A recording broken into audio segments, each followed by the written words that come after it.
from an undisclosed location in the Great Western Desert in the land of the free and autonomous Native American people. The 2024 presidential campaign in its time to return all U.S. land back to their right's owners. This is the Ben Zion Podcast. TechnoCommunism will win. Welcome back to the TechnoCommunism show. Thought I would do this thing, Mr. Rogers kind of thing, of taking off my mask at the beginning of the show. I've been thinking more and more about how the world of media and cinema is just always been this highly individualistic in a pejorative sense, as opposed to communalistic, the actual thing. There's no individuals, right? But popular entertainment in the West poisons your mind to a high degree to see the world in this false way. I've never been more assured of that than in this in the years since the coronavirus outbreak. I almost said post-COVID. Use that ugly word. There's more people dead the last few days of coronavirus and its variants than in almost any of the weeks of 2020, when there was a hysteria in the media and the beginnings of lockdown and real preventative measures, although they never materialized. The kind that would have saved lives, that is. You can't watch a film without people kind of reveling in this individualism, and you can't watch a film really where it's almost blatant, right? Like nobody wears a mask. It does. It connects to this conception that the wearing of a mask is some kind of microaggression, as opposed to an inconsequential thing that would save many hundreds of lives in the last few days, many thousands of lives in the last few days. This is an absurdity. You know, I saw somebody talking on Twitter, X.com, as it's now more fascistically known, about how this kind of narrative that coronavirus is only the fourth worst killer. It's completely preventable, right? There shouldn't be a top 10 killer of something that's completely preventable. I'm going to read a wonderful story to you. I've recently read some of the works of a certain J. Posadas, a contemporary of Comrade Lenin, who I greatly admire. He's also somebody who has done good work. These real revolutionaries, it should be said, have done good work. Even the ones who are regarded as a little bit strange people today, as Posadas is. Although I will say that his work sparks my imagination and interest more than many of the more canonical works of his contemporaries. Most notably, of course, some of the works of Lenin or Comrade Stalin. They aren't that eminently readable, and I thought that Posadas was a little more readable, something maybe lost in translation there. The reason that I said that even Posadas, aside from kind of enjoying certain unique perspectives of his, not all, but some, is an important person, is because it bears repeating that, in contrast these two individuals, the person who's regarded as a father of a modern communism, Karl Marx, not a bad human being, but he drank a lot. He stayed in one room. He would not have necessarily expected that his name would have rang out for many, many centuries to follow. He might have hoped, but he would not have expected it. And a lot of people in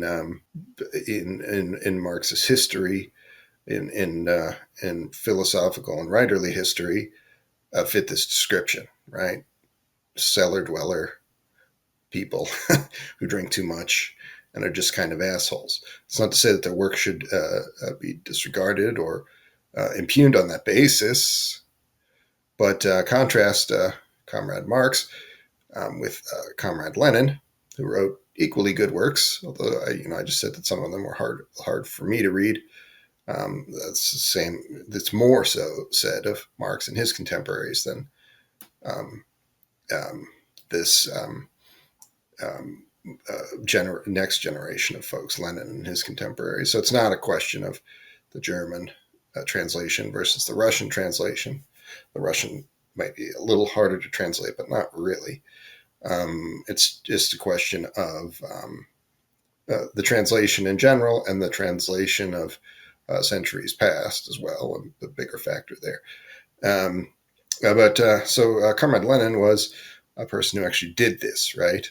The person arguably most crucial in building not just this first socialist state, which thrived for many decades and influenced world affairs in myriad ways, also a serious thinker and strategist besides. And so this resume builder of having been a revolutionary personality as opposed to a writerly personality is the thing that's lacking in most human beings, and no one embodies that counterpoint better than Comrade Lenin, in my view. But back to our good friend, Mr. Posadas.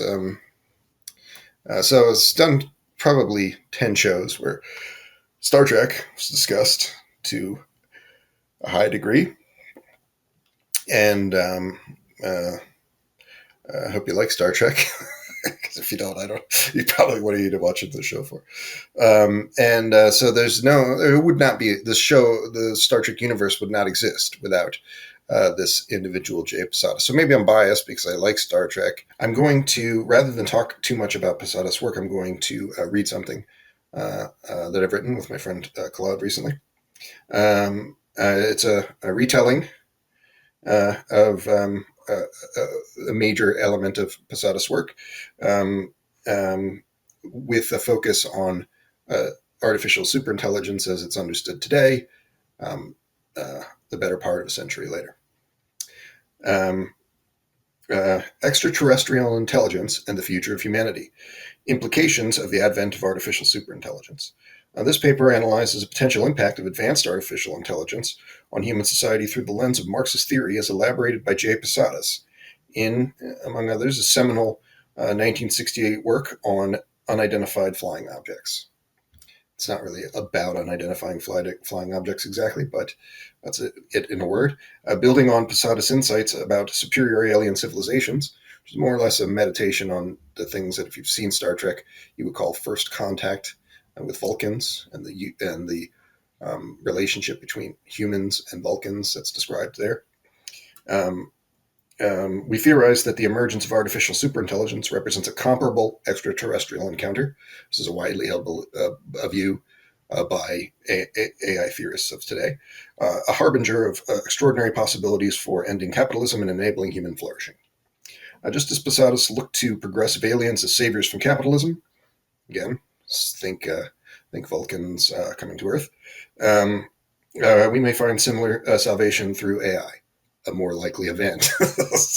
As unlikely as that salvation may be, it's much more likely than an exchange with theorized otherworldly creatures. They don't exist. Don't be a fucking idiot. We speculate about the forms and capacities of artificial intelligence exceeding human limitations and considering the implications for economic systems, human longevity, and social organization.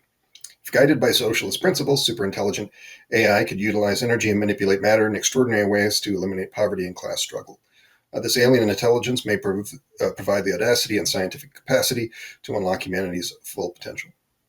Posadas' Marxist analysis of UFO sightings and alien visitors prefigured the momentous possibilities of contact with an extraterrestrial civilization. Today, we stand at the brink of an equally world-shifting encounter, the advent of artificial superintelligence surpassing human-level intelligence in all domains. Arguably, this could be something that could happen within the next 5 years. Mirroring Posadas' fascination with superior and alien societies, we must investigate the possibility of ASI to transcend the limitations of both capitalism and actually existing socialism. Obviously, the better of the two, exists in approximately 7 to 10 countries today, in ushering a new era of human flourishing. Ushering in a new era of human flourishing. ASI as extraterrestrial intelligence. As the alien intelligences contemplated by Posadas represent cognition exceeding human bounds, ASI likewise constitutes an alien intellect of unfathomable capacity. It doesn't have to unfold as something unfathomable to have effects that are equally astounding. Human beings are beginning to use artificial general intelligence or even artificial narrow intelligence in novel ways in great numbers in conjunction with one another could have equally stunning effects. Materialist implications of ASI. Just as Posadas imagined aliens mastering forms of matter and energy beyond human science, ASI will gain similar exponential abilities to utilize resources and transform material conditions of human life. Savior from capitalism and class struggle. Might ASI, like the aliens Posadas envisioned, enable us to eliminate capitalism, nuclear weapons, and poverty? Its rapacious intelligence and neural efficiency may rapidly fix many of the irrationalities of class society. The social organization of ASI. Posada speculated that alien societies may have superior social organization free from conflict and exploitation. The development of ASI affords similar possibilities for rational social planning and a science of society, quote. I'm a Marxist tech accelerationist, so I've encountered or known a good number of Western scientism advocates who I mostly view as being uniformly elitist and fascist sympathizers today. There is one more legitimate form of scientism as it's understood at the present. One of Posadas's main arguments is that no matter how much you know today, take off context, you might rethink all of that. So I'll allow for that in my statement. But as it's understood today, the best articulation of this is the scientific socialism articulated by Marxist Leninist Maoists. These Western fascist sympathizer scientism advocates are generally almost completely devoid of any real concern for humanity or any a deep, I think, appreciation of a scientific method as applied to humanity. They would stridently disagree with that, but by and large, you're talking about people who are suckling at the teat of the ecocidal military-industrial complex. And maybe they think, oh, what do you mean? I just work for Google. That's not a problem. It's the same thing. Google's a military contractor. These are things that are killing the planet, bullying the rest of the world, holding back science. And so how could these people who have been accessories to great damage to the world in societies and environmentally and elsewhere, the United States, it's not difficult to calculate the number of people that have been killed in anti-communist wars in living memory. It's many, many tens of millions, approximately 40 million. You can just have across South Asia and East Asia, a huge number of folks, almost comprising half that number. And when you factor in a few other places, and many, many other places in the African continent, South America, elsewhere in the global South, that number is Western fascist murders, largely orchestrated by the United States, 40 million, all for the purpose of protecting private wealth, rather than what the real goals of scientific socialism are, which almost every Western, or literally almost every Westerner, will obfuscate these two things: elitism versus the building and maintaining of a humane and sustainable economic system. This does not exist. This does not exist to a high enough degree in this world because of countries like the U.S.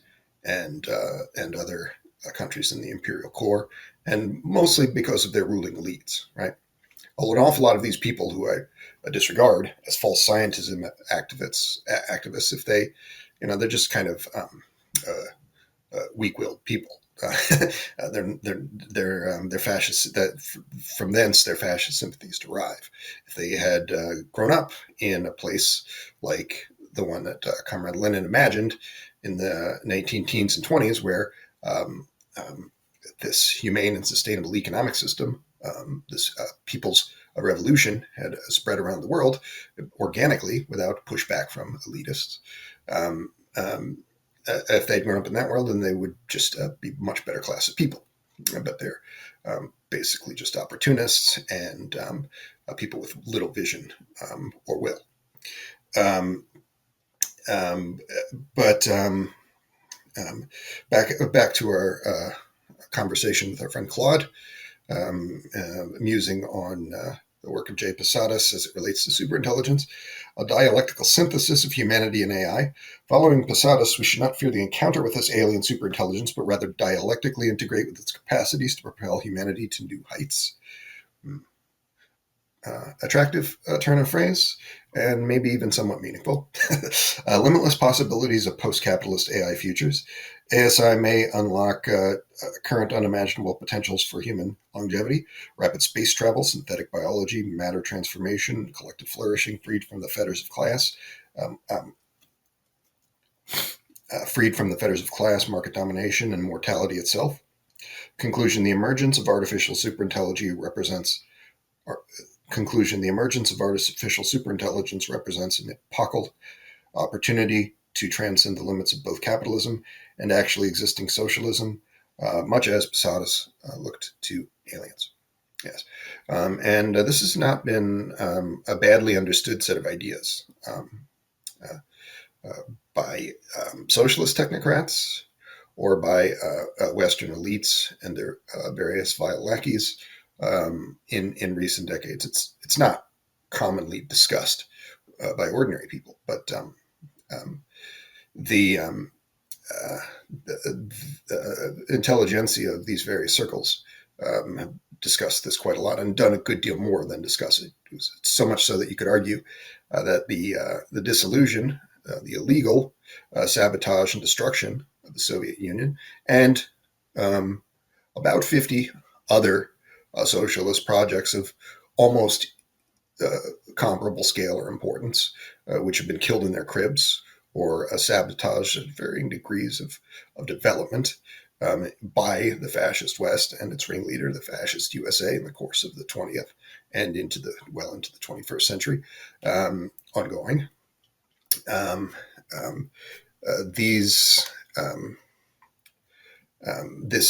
But particularly we'll point to the dissolution of the USSR.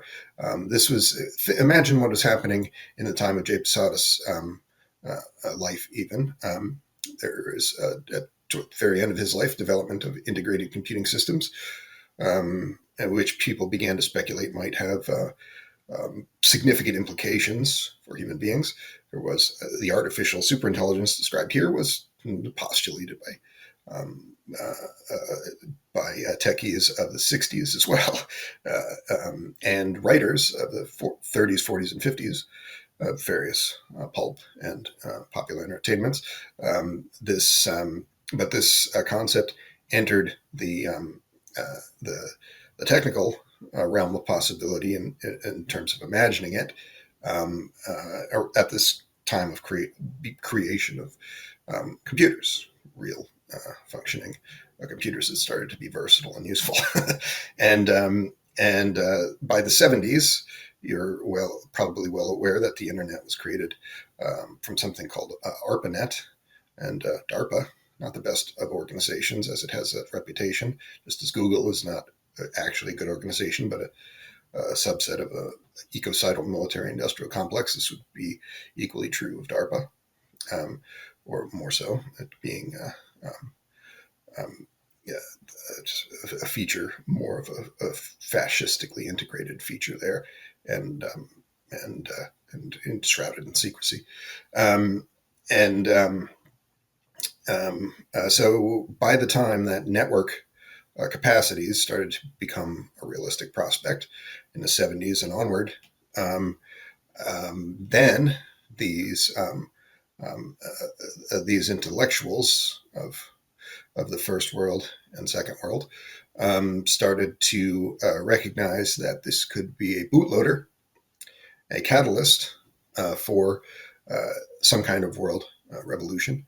It would have been common in in socialist circles to refer back to Lenin's predicted world revolution as something that was now much more likely or even imminent because of more advanced computing systems being connected to one another. It doesn't require a lot of explanation in the world that we live in today to see that people being more connected to one another is a parallel development with socialist outcomes. And this was a source of great trepidation for the fascist West, and I would argue that it accelerated their desire to sabotage socialist projects on a grand scale. Although by this time, some of this had slowed. The crimes described in Vincent Bevan's book, who's not a socialist really, but who nevertheless does a pretty incredible expose in his book, The Jakarta Method, of how some hundreds and hundreds of thousands, or a little over 1 million of these 40 million murders by the fascist U.S. and fascist West occurred in one chain of islands, the country known as Indonesia. And this was so successful. For example, there's not a lot of evidence that if you watch spy films, which I'm sadly must admit that I have an affinity for, you'll see this recurring theme of the a Soviet super spy and the Soviet intelligence as nearly omniscient and damn near omnipotent. That's idiotic, right? Just in the idea that the U.S. and Soviet Union were parallel powers vying for world domination. The Soviet only desire for quote domination is in the dominating of hearts and minds and bringing about a humane and sustainable economic system. But you can scarcely talk to any 20th century person or person from the U.S. today who will acknowledge this outside of Marxist circles. So this is problematic to view these Soviet spies as being this that feeds into the most moronic of Cold War narratives, of which there are many, but all rather related to this. But there's no evidence, for example, that not a lot of evidence. I don't believe that the Soviets were even aware of the U.S.'s counter-revolutionary actions in some of these countries at the time. And not until it started to become common knowledge did it seem to be understood by those working in intelligence circles. So it's just, so Soviet intelligence was not the thing that it's imagined in the popular imagination, not by a long stretch. Similar, but what threat the Soviets represented by, say, the 1980s was a possibility of galvanizing world affairs to a techno-communist revolution. These are words that I use on the show quite a lot. And similarly, I talked on a few shows about this idea of a man named Albert Einstein becoming Prime Minister of Israel, which I will say, I didn't always say this so much, that would not necessarily have been a good choice to be Prime Minister of Israel. He rejected that proposal, which was given to him in a very real way, offered to him.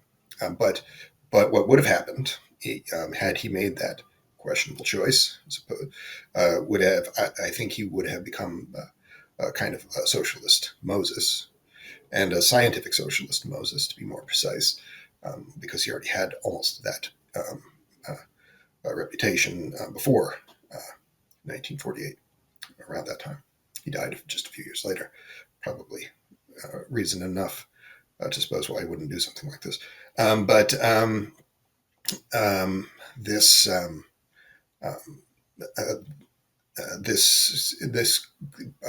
metaphor of a scientific socialist Moses could very well apply to the internet itself in the context of the USSR and the socialist world becoming networked in the absence of a